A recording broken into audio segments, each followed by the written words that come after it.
es padre.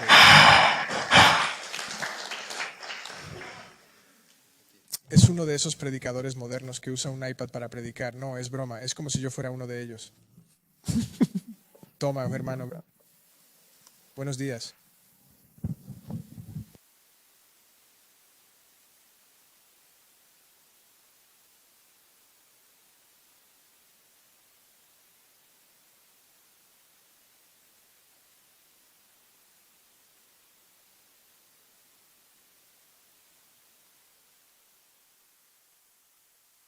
Verde. Buenos días. ¿Me escuchan todos? Viví aquí hace 10 años, antes de tener a los 3 niños que corren hoy. Y así fue como conocí a Gunnar, a Svava y a muchos otros más. Cristianos de Lofstaden y la Iglesia Bautista Emanuel de aquel entonces. Nos enamoramos de Islandia y hemos vuelto varias veces, siempre agradecidos de estar con ustedes, de adorar con ustedes. Estoy agradecido de poder compartir la palabra de Dios. Por favor, tomen su Biblia y ábranla en el libro de Hebreos, capítulo 3.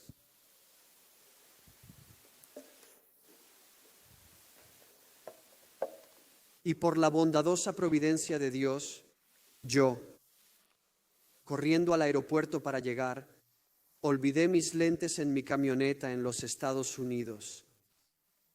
Si me ven entrecerrar los ojos, es porque no puedo leer. En Hebreos capítulo 3 leeremos los versículos del 1 al 6. Y los invito después de la lectura a dar gracias a Dios.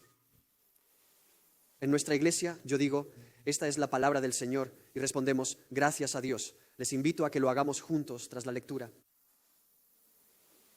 Hebreos 3, por tanto, hermanos santos, ustedes que comparten el llamado celestial, consideren a Jesús, el apóstol y sumo sacerdote de nuestra fe, quien fue fiel al que lo designó, tal como Moisés también fue fiel en toda la casa de Dios. Porque Jesús ha sido considerado digno de más gloria que Moisés, tanta más gloria como la que tiene el constructor de una casa, más honor que la propia casa. Porque toda casa es edificada por alguien, pero el constructor de todo es Dios. Ahora bien, Moisés fue fiel en toda la casa de Dios como siervo, para testificar de las cosas que habrían de hablarse después. Pero Cristo es fiel sobre la casa de Dios como hijo, y nosotros somos su casa. Si es que mantenemos firme nuestra confianza y nuestra gloria en nuestra esperanza. Esta es la palabra del Señor. Y gracias a Dios, oren conmigo. Padre, pedimos ahora que a través de tu Espíritu nuestras mentes sean iluminadas o abiertas a la verdad de tu palabra. Que podamos ver y contemplar a Cristo en toda su belleza. Que lleguemos a confiar profundamente en Él y que nuestros afectos sean despertados para que amemos fielmente. En el nombre de Jesús oramos. Amén. Hebreos es básicamente un sermón que ha sido puesto por escrito. Es un sermón muy similar al que predico esta mañana o al que predica Gunnar. Normalmente debe leerse en voz alta y como sermón tiene un patrón o un flujo. Empieza hablando de la palabra y el Hijo de Dios. Recuerden el capítulo 1. Dios habló por los profetas, pero en estos días, ¿por quién habla? Por Jesús. Habla de la palabra de Dios. Y luego habla con mayor profundidad sobre Jesús, el Hijo de Dios, la palabra de Dios. Y abre los almacenes de los tesoros de Dios. Y su Hijo Jesús, Jesús que es más excelente que los ángeles. Jesús que es superior y mejor. Él que creó el mundo, por medio de quien fue creado y para quien fue creado. Y como todo buen sermón, se mueve de la palabra a la exhortación, a obligar y motivar a los creyentes que escuchan la palabra a responder en fe. Ningún sermón deja la respuesta sin atender. Toman la palabra de Dios. Exaltamos y adoramos a Cristo y somos llamados a obedecerle y a responder en fe. El capítulo 3 del libro de Hebreos es la primera parte de la respuesta en fe. El objetivo del autor en este punto es despertar los afectos y decir, ahora que han pensado en Jesús, ahora que sabes que Jesús es superior, mayor que los ángeles, Él, quien vino a la tierra, nos hizo hermanos y hermanas y ha llevado a muchos hijos a la gloria. Ahora debes ser exhortado, animados, mandado a vivir en fe en Cristo. Por eso dice en el versículo 1, por tanto, hermanos santos, esta familia de fe que ha sido unida a través de la sangre de Jesús, unida por la fe en Cristo, que nos ha traído a muchos hijos e hijas a la gloria, debido a lo que acabamos de decir sobre Cristo, su obra y quién es Él, Cristo, el Hijo de Dios y su obra, sufriendo por nosotros en nuestros pecados para que seamos hechos como Él en gloria y justicia. Debido a esto, hermanos y hermanas, nosotros que compartimos un llamado celestial, somos llamados a considerar a Jesús. Porque Jesús se había hecho hombre para redimir a la humanidad y llevar a hijos e hijas a la gloria, haciéndonos hermanos y hermanas, y porque no hay otro Salvador como Jesús, debemos reconocerlo como digno de adoración y digno de nuestra consideración. Debemos mirar y estudiar a Jesús. Él es único. Él es más excelente y superior que los ángeles. Y por un tiempo fue hecho menor que ellos, como nosotros.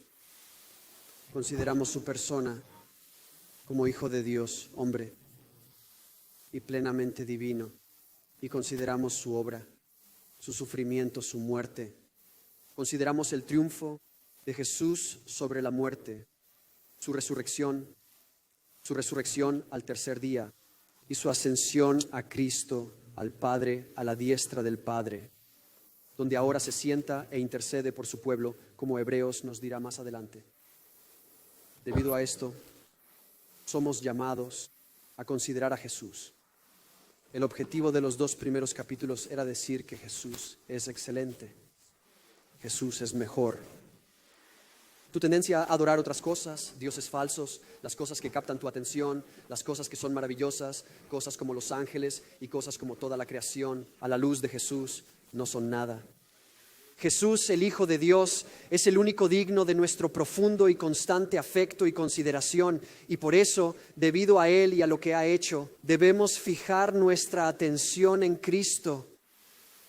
No solo por un tiempo, debemos vivir una vida que esté en consideración de Cristo. Vivimos en relación con Él. No hay otro Salvador tan amoroso, ningún otro Dios tan superior y digno que debamos considerar. Somos llamados en el versículo 1 a considerar a Jesús. Y tenemos que considerarlo no como una opción entre muchas otras opciones. Él no es uno de muchos entre los cuales somos libres de elegir el que más nos guste. Algunos pensamos en qué ropa nos pondremos esta mañana. Elegimos los zapatos, consideraremos qué camino tomar. Pensaremos en qué cenaremos. Veremos qué hacer esta semana. Veremos qué proyectos hacer. Ese tipo de consideración no es a lo que estamos llamados hoy. No lo vemos como una opción más, sino como una evidencia de verdad. Lo consideramos como alguien que debe ser examinado, que nos demuestra la hermosura y el mérito de Jesús. No solo lo hacemos con la mente, estamos llamados a considerar a Jesús con todo nuestro ser. Son buenos estudiantes. Leen y estudian la Biblia, saben teología, memorizan versículos. Es excelente. Pero ¿han considerado en su estudio a Jesús? ¿Se ponen a meditar en la palabra? ¿Se ponen a examinar la obra de Cristo? ¿Se comprometen con la palabra usando todas las facultades de la mente y del alma? Hay que considerar con todo el ser. Esto es lo que podríamos denominar un conocimiento experiencial. Es un saber que experimentamos más allá de la mente, con nuestra persona completa. Va de la cabeza al corazón y fluye por medio de nosotros. Es ese conocimiento experiencial de Cristo el que brinda vida, poder y alivio a un alma fatigada cuando consideras a Jesús profundamente. Si están casados, quizás conozcan este conocimiento experiencial. Si tienen esposo o esposa, conocen bien a su pareja, saben sus comidas favoritas, pueden adivinar qué cosas les gustarían más, pero hay un saber sobre su pareja que no puede aprenderse de un libro de texto, no puede aprenderse de una biografía que escribirían sobre ellos. Se aprende conviviendo, se aprende amando. Eso es lo que queremos decir cuando decimos considerar a Jesús. Es mirar muy hondo a los ojos de Cristo nuestro Salvador y amarle tan profundamente, tener nuestras afecciones tan conmovidas y nuestros corazones tan movidos, que llegamos a experimentar la plenitud del gozo al conocerle y lo consideramos de esa manera. Cuando miras a tus hijos y saben que los amas y sientes su amor, esto no es solo intelectual, sino uno que se vive, que se demuestra a través de tu amor y afecto expresado en su vida juntos. Cuando el escritor de Hebreos nos insta a considerar a Jesús, es una invitación a llevar una vida junto a Jesús donde tus afectos son agitados constantemente.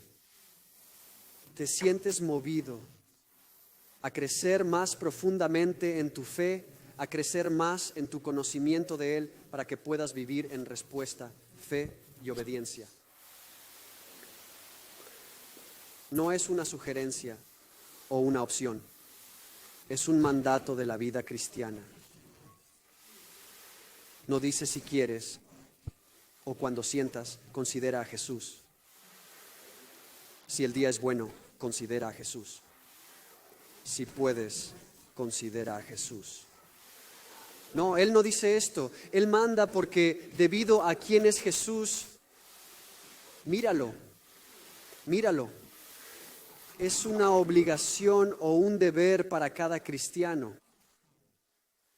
prestar atención a Cristo. Los cristianos son exhortados al deber, la responsabilidad y la obligación de una consideración atenta de Cristo. Digo atenta y no pasiva. Solo venir y oír y dejarlo pasar no es considerar la dignidad de Jesús. Seamos diligentes al estudiar y considerar a Cristo. Se nos ordena, el texto aquí está en modo imperativo, lo cual significa que es un mandato. Se nos ordena, no se nos pregunta. Por quién es y lo que hizo, se nos manda. Fijar la atención en Cristo. Aquí se nos llama a considerarlo de dos formas, como apóstol y sumo sacerdote.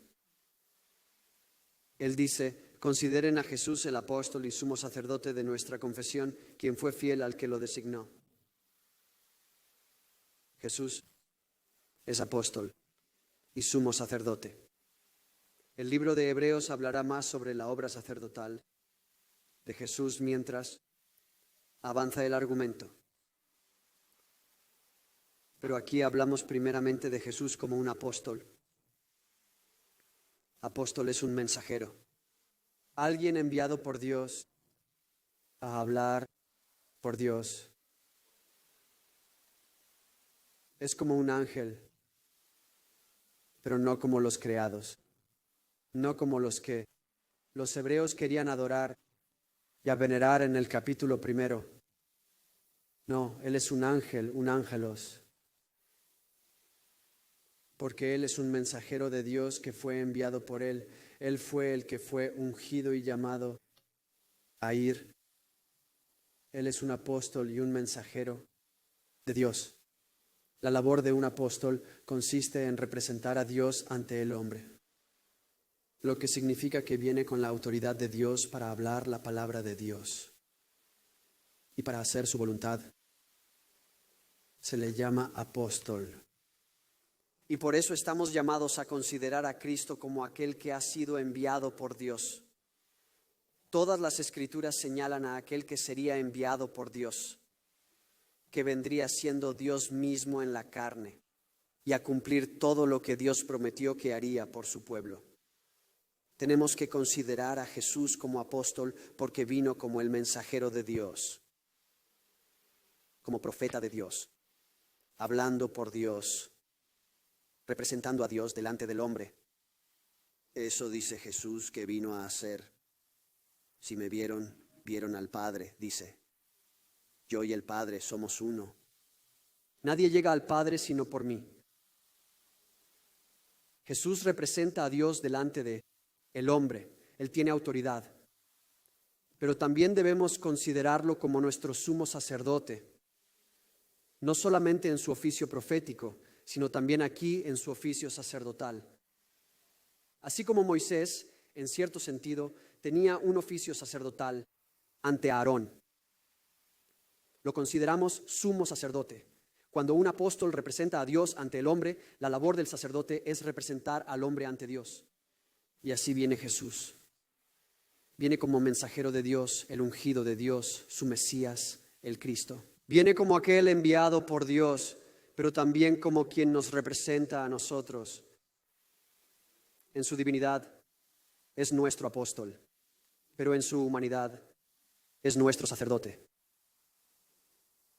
Debemos verlo en ambas facetas. Mientras sostenemos a Cristo ante nuestros ojos y leemos la palabra, consideramos a Cristo como aquel enviado por Dios para nosotros y el que se presenta ante Dios por nosotros.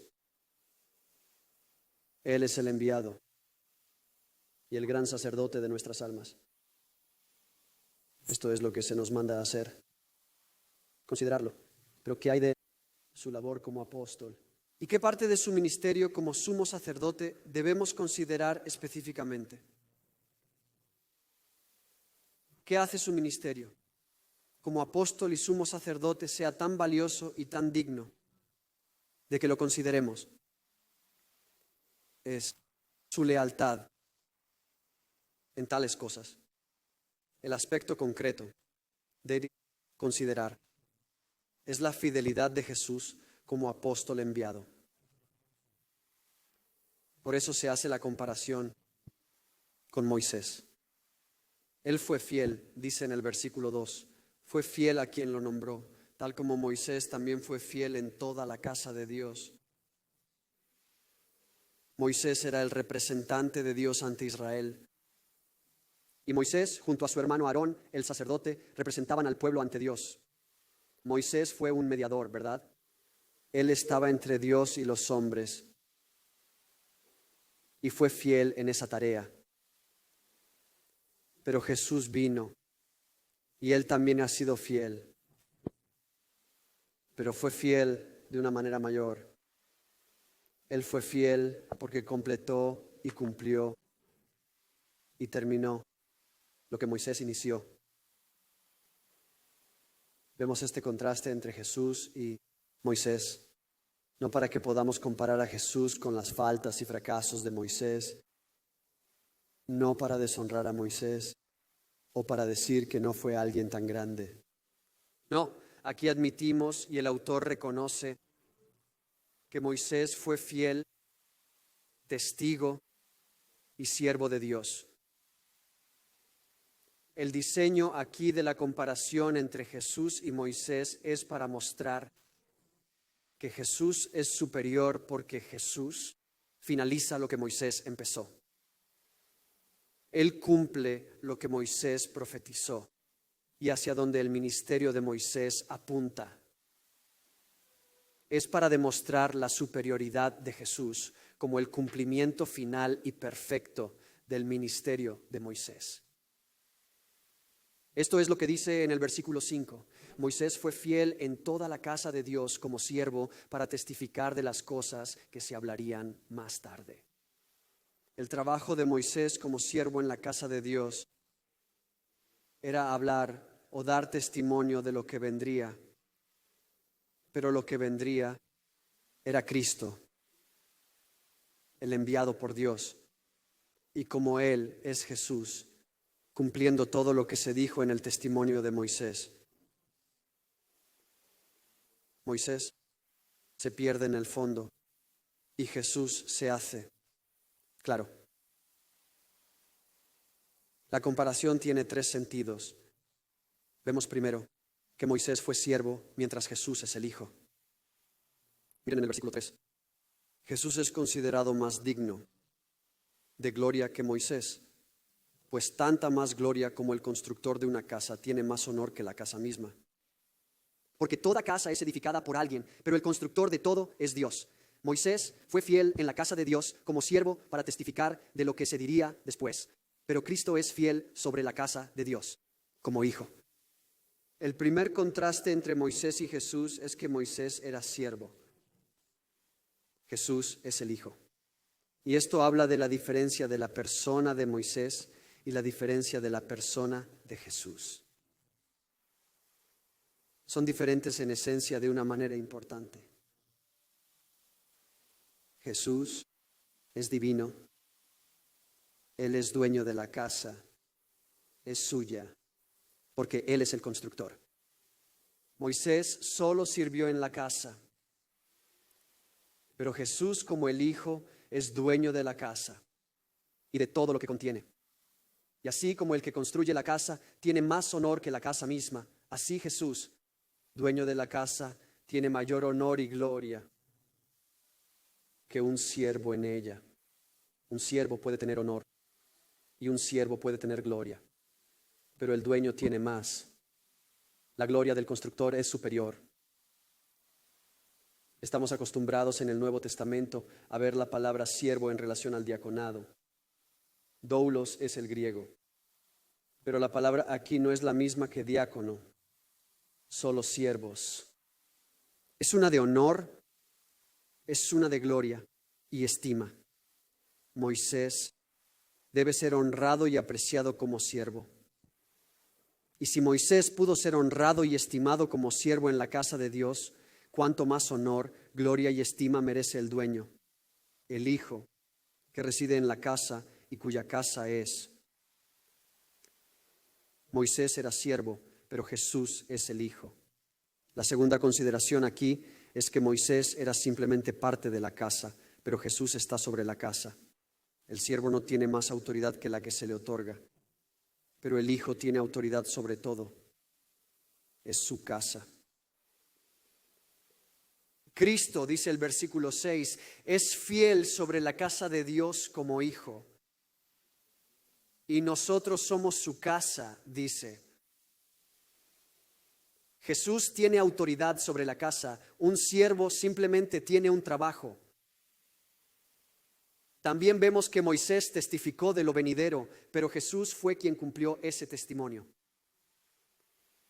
De todas las comparaciones y contrastes entre Moisés y Jesús, debemos concluir que Jesús es mayor. Moisés o Jesús era mayor. Moisés como siervo no tiene el mismo grado de gloria que el Hijo que es Jesús.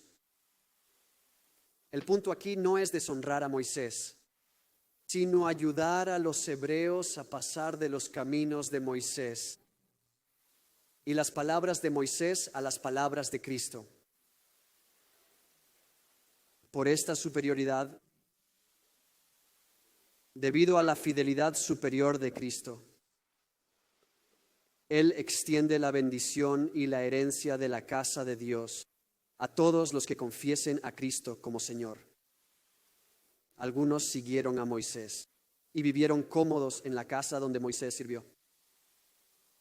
Pero los que siguen a Cristo viven no como siervos, sino como reyes con Cristo. La fidelidad superior de Cristo como enviado de Dios y quien nos representa ante Dios como apóstol y sumo sacerdote, expande la bendición y la herencia de la casa de Dios y su familia a todos los que lo invocan y lo confiesan como Señor. Esto es lo que dice, y nosotros somos su casa, su familia, compartimos la bendición y la herencia, somos su familia. Si de hecho mantenemos firme nuestra confianza o nuestra confesión y nuestra gloria y nuestra esperanza, si Él es nuestra esperanza y Él es el orgullo de nuestra vida, si es nuestra confianza, si es nuestra confesión, entonces también somos su familia, y no como el siervo, sino con el Hijo. Esto es lo que el autor quiere que entendamos. Hay una bendición y herencia mayor para aquellos que son parte de la familia del Hijo y no simplemente siervos junto con Moisés en la casa. Debemos poner nuestra atención en Jesús, no a Moisés. Moisés debe estar junto a Juan el Bautista, que dice que debo menguar y él debe crecer. Esto no es para desmerecer ni restar valor al ministerio de Moisés bajo el antiguo pacto, o lo que Juan hizo preparando la llegada de Jesús, sino para decir que solo Jesús es digno de nuestra atención, de nuestro estudio, de nuestro cariño y de toda nuestra vida vivida en reverencia y sumisión ante Él. Él es el Hijo, el dueño de la casa. Él es superior, en gloria y en honor que Moisés. Consideren su fidelidad como mensajero, enviado por Dios, y consideren su fidelidad como sacerdote.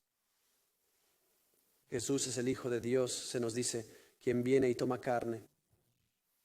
Él deja a un lado momentáneamente el derecho divino de su esencia y se convierte en un siervo al tomar forma humana. Él es hombre y asume la flaqueza y el sufrimiento de la humanidad. Y aunque en su vida humana nunca pecó y obedeció a Dios, sufrió como culpable. Fue clavado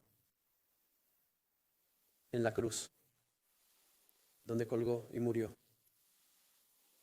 Y todo el peso de la ira de Dios fue derramado sobre Cristo, contra la injusticia, tu injusticia, mi injusticia, contra el mal e idolatría, nuestra rebelión.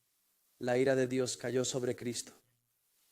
Y aunque Él no pecó, se hizo pecado para hacer justicia de Dios. Estuvo como expiación, ofreciéndose como un sumo sacerdote, ofrece un sacrificio. Él se ofrece a Dios como nuestro sacrificio, sustituyéndose en nuestro lugar, llevando la ira de Dios contra el pecado que debíamos llevar. Y Él muere, fue sepultado, y allí estuvo 3 días. Al tercer día, por la ausencia de pecado de su vida, debido a la perfección de su obediencia, debido a su perfecto sacrificio, Dios, satisfaciendo su ira, lo resucitó. Jesús sale del sepulcro y demuestra su superioridad sobre todo al resucitar y declarando su labor está terminada. Visita a los discípulos y les dice que lo que ha logrado por ellos en la cruz es su mensaje para declarar al mundo: ahora son los apóstoles y los enviados. Y así seguimos la larga línea de los que son fieles, mirando a Cristo. Vimos en el capítulo 2 quién era el fundador y perfeccionador de nuestra fe. Y otra vez en el capítulo 12 miramos a Cristo que por el gozo puesto ante él sufrió la cruz y menospreció la vergüenza, corriendo con resistencia. Así que hay una fidelidad superior que abre la bendición de ser parte de la familia de Dios, no solo para los que siguen a Moisés, sino para todos los que invocan el nombre de Jesús. Vemos el vínculo entre el antiguo y el nuevo pacto. Moisés fue el mediador. Él fue quien recibió la palabra de Dios y entregó la ley a los israelitas y les ordenó obedecerla. Y él fue quien les dio este pacto que Dios hizo con Israel. Pero Jesús en su sangre, se nos dice, establece un nuevo pacto. Y hay una continuidad entre lo antiguo y lo nuevo, en que Moisés comenzó lo que Jesús termina. La casa en la que Moisés sirvió y la casa que él confiesa es que Jesús se convierte en el cumplimiento de todo lo que fue confesado y hablado. Y él, vemos, es el dueño definitivo de esa casa. Y por eso podemos leer la Biblia entera como un solo libro. Porque lo que Moisés dice y a lo que el antiguo pacto lleva se cumple y perfecciona en Cristo. La fidelidad de Jesús como sacerdote significa que Él merece nuestra atención fija, llamados a aferrarnos, a pegarnos y no desviarnos. Recuerden que se nos exhorta a evitar desviarnos. Estamos llamados a aferrarnos a la confesión de nuestra esperanza en Cristo. Estamos llamados a aferrarnos a este mejor mediador de un mejor pacto. Tenemos la ayuda de un mediador capaz y se nos ha dado un acceso mayor y más directo a Dios mediante el Hijo, que nadie disfrutó bajo el antiguo pacto. Por esto el autor dice que desde que fuimos justificados, tenemos una confianza con la que podemos acercarnos al trono y pedir ayuda en nuestra mayor necesidad. Jesús es superior. Debemos aferrarnos, grandeza, como un Moisés mayor. Y así se ordena a los hebreos no volver a las costumbres de Moisés, debido a la persecución que enfrentaban. Se preguntaban si valía la pena seguir a Jesús. Quizás deberíamos volver a ser hebreos. Quizás debamos volver a ser fieles al antiguo pacto. Quizás debamos volver a las leyes y a las normas y a los sacrificios. Pero el autor dice, no, Jesús es superior, más digno de gloria que Moisés jamás lo fue. Consideren a Jesús. Y así como los hebreos no debían regresar a las costumbres de Moisés, así ustedes y yo no debemos volver a las antiguas formas de nuestras vidas antes de Cristo. No debemos simplemente recurrir a la adulación religiosa y a la fe vacía, que el simple hecho de ir a la iglesia o leer la Biblia y cumplir nos engaña haciéndonos creer que basta. Debemos venir a Cristo como nuestro todo en todo. No podemos ir a Cristo y mostrarle nuestras obras y pensar que lo ganamos. No podemos exigir a Cristo, debido a nuestras obras, acceso a Dios. Nada de esto bastará. Venimos a Cristo, dejando nuestra antigua vida, y para decir que eres mejor, más digno. Este es el Cristo a considerar hoy, hermanos. a dejar atrás la antigua forma de vivir. Si están tentados a decir, ¿vale realmente la pena continuar con esto del cristianismo? Mientras la sociedad se burla, mientras amigos y familia ridiculizan, a medida que la cultura a su alrededor continúa volviéndose más hostil a la fe, mientras los cristianos en varias partes del mundo enfrentan sufrimientos y persecución real, la tentación puede ser, no sé si quiero seguir a Jesús, si significa perder a mi familia, mis amigos, mi trabajo, mi vida. Pero la exhortación aquí es un sacrificio valioso si consideras a Jesús bien. Si solo consideras a Moisés, uno no daría la vida por él.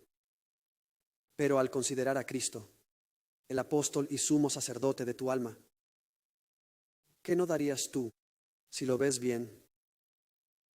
Se nos exhorta, incluso se nos manda a considerar a Jesús, porque hay momentos en nuestras vidas en los que se nos exigirá.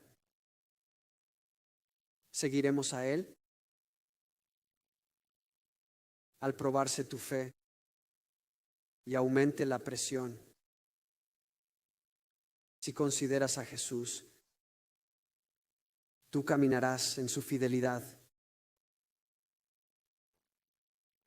Cristo es llamado apóstol y sumo sacerdote.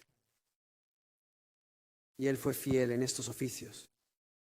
Y se nos manda y llama a considerarlo como fiel y a confiar en Él.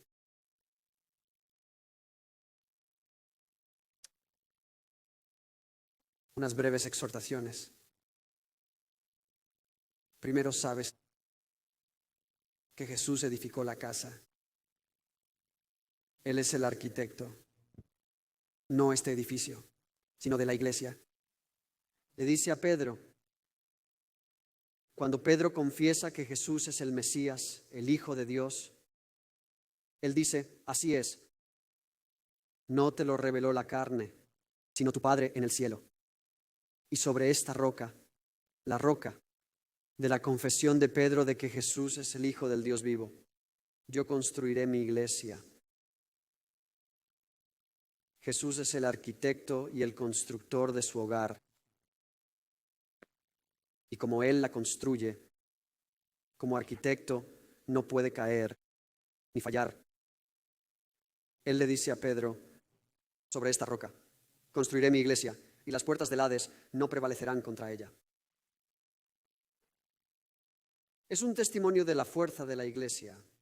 Es más resiliente y próspera no cuando tiene poder ni cuando goza de un alto estatus, sino cuando está bajo el pulgar de un gobierno opresivo, cuando lucha contra las fuerzas espirituales en el mundo, cuando pelea contra quienes buscan su vida, contra la persecución, el hambre y la desnudez. Es ahí cuando la iglesia demuestra quién es su Dios.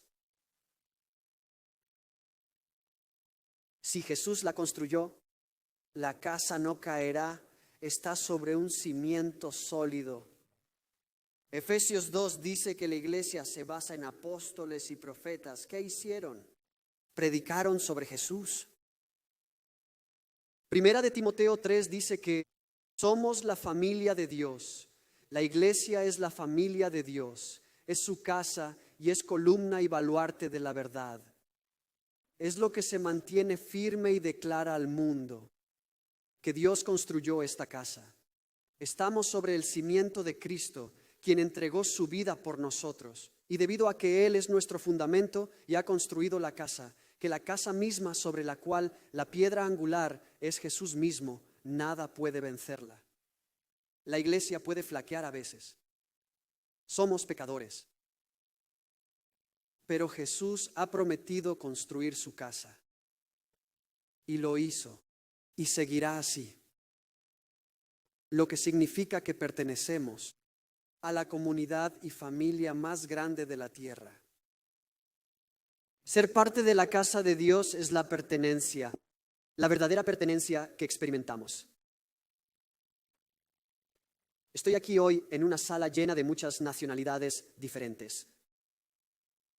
Y es probable que nunca te haya visto antes ni te vuelva a ver jamás. ¿Qué lo hace posible? La fe en Cristo. No hay otra familia que pueda hacer esto. Vemos destellos de familia, algo bueno y bello, al ver la adopción. Cuando vemos la unión de familias que se juntan. Pero todo esto pretende señalar la unión que los creyentes, hermanos y hermanas, tienen con Cristo. Y así podemos llamarnos verdaderamente una familia, porque estamos juntos, unidos los unos con los otros en Cristo. Esa es la mayor pertenencia. Puede ser de un gimnasio, a un club, puede ser de una familia, pero tu mayor pertenencia es a Cristo. Si estás en Cristo, debemos considerar que Jesús edifica la casa y no caerá, sino que nosotros también seríamos exhortados a comprometernos fielmente con Cristo, basándonos en nuestra observación de Él. No solo somos llamados a considerarlo a Él y a nadie más, sino que lo consideramos para aferrarnos a Él con mayor fidelidad. Así que nuestro compromiso fiel con Cristo está soberanamente asegurado por nuestra inamovible confianza en Cristo. Así que Él dice que somos su casa si de hecho nos aferramos a nuestra confianza en Él y nuestra esperanza. Nuestra confianza en Él se basa en nuestra confesión de Cristo. Al gloriarnos en Cristo, nuestra confianza se asegura y al estar asegurada, somos más fieles y nos aferramos. Puedo decirlo así. La confesión, Cristo, Jesús es el Hijo de Dios, trae confianza y la confianza lleva al compromiso. La confesión trae confianza y nuestra confianza conduce al compromiso. Y el fallo en uno de ellos es un fallo en los demás. Por eso somos llamados a creer, a confiar y a reconocer y confesar que Jesús es Dios. Pablo dice en Romanos que todo el que confiese con su boca que Jesús es el Señor y crea en su corazón que resucitó de los muertos, será salvo. Ser cristiano significa confesar a Jesús como Hijo de Dios y su resurrección. Se nos exhorta a creer. Debemos comenzar con nuestra confesión. Jesús es el Hijo de Dios y luego debemos jactarnos en Cristo, no en nosotros. Y al hacerlo nos comprometemos a ser fieles siguiendo a Jesús y dejando atrás el mundo. Nos recordamos lo que el apóstol Juan dijo a sus lectores, que el que está en nosotros es mayor que el que está en el mundo. Podemos apartar la vista de la oscuridad y el corazón del engaño cuando nuestros ojos y la atención y el afecto de nuestro corazón están puestos en Cristo. ¿Cómo ser fieles en el mundo? ¿Cómo nos mantenemos firmes para estar seguros de pertenecer a la familia de Dios? Empezamos por gloriarnos. Confesamos, Jesús es el Hijo de Dios. Nos jactamos solo en Él, no en nosotros mismos, y nos comprometemos a servirle.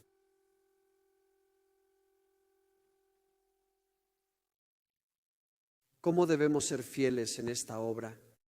Fijamos nuestros ojos en Jesús como la plenitud de nuestros pensamientos.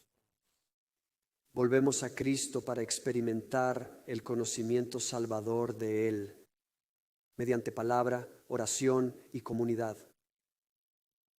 Mantener la mirada en Cristo como plenitud de nuestra mente mediante la palabra, la oración y la comunidad nos lleva a cultivar el hábito de la fidelidad.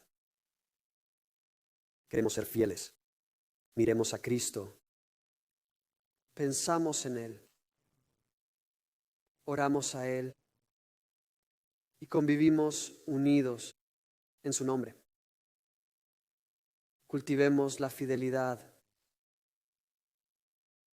Algunos necesitamos quitar la maleza del jardín de nuestra fe.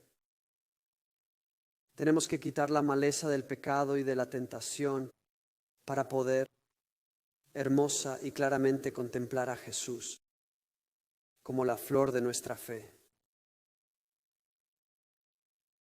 Debemos sembrar la verdad bíblica. Creer mentiras y errores no traerá frutos de justicia y sabiduría bíblica. Así que algunos están llamados a deservar el jardín de la fe, algunos necesitan sembrar semillas de verdad bíblica y otros aún necesitan encontrar quietud y descansar para nutrir el jardín para que pueda crecer en fidelidad. Y otros necesitan escapar del aislamiento y unirse a los hermanos y hermanas con mayor fidelidad y regularidad. Él exhortará a los creyentes aquí a no descuidar la reunión y el encuentro de los santos, como es el hábito de algunos, pues dañarán a sí mismos y a su fe y pronto la encontrarán naufragada.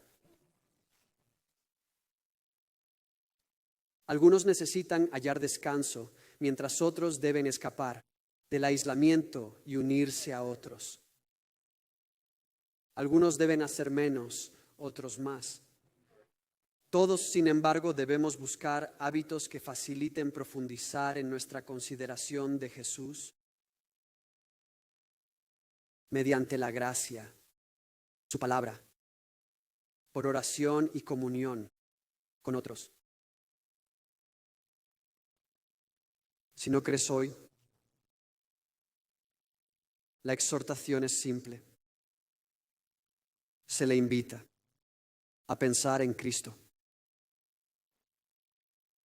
Quizás no lo pensaste antes como Salvador. Lo consideraste maestro.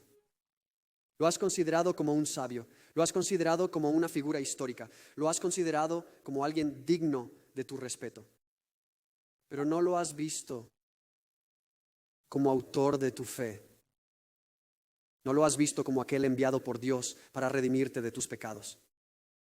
Y no lo has visto como el sumo sacerdote de tu alma, que se ofreció a sí mismo como sacrificio por ti. Amigo, quiero que sepas que la invitación sigue vigente hoy. Considéralo. Deja que tu orgullo se humille y dobla la rodilla al pie de la cruz para que, al mirar a Cristo, reconozcas que Él es mayor y mejor que todo lo que este mundo pueda ofrecerte, que solo Él ha vencido el poder del pecado, la muerte y las tinieblas, y que solo Él es digno de adoración. Debes pensar, y al hacerlo vivirás la plenitud del gozo que nosotros sentimos al conocerle. Y como cristianos ponemos la mirada en Cristo cada día, sabiendo que esto aviva nuestro afecto por Cristo. Esto nos lleva a gloriarnos y nuestra jactancia conduce a nuestra confianza y nuestra confianza conduce a nuestro aferrarnos en medio de la persecución, la prueba, la desesperación y el sufrimiento. Hermanos y hermanas, consideren a Cristo no como una opción, sino como prueba del amor de Dios en todo lo que hace y en lo que es, para tu bien y para su gloria. Oren conmigo. Padre, gracias por Jesús.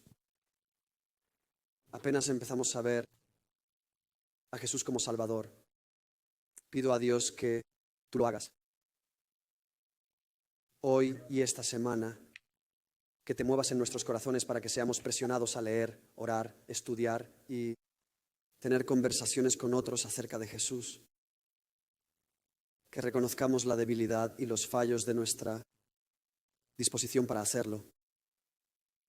Que decidamos ahora ser gente que estudian mucho, que piensan fielmente y cuyos ojos no vagan, sino que miran a Cristo, su evangelio. Te amamos. Oro en nombre de Jesús. Amén.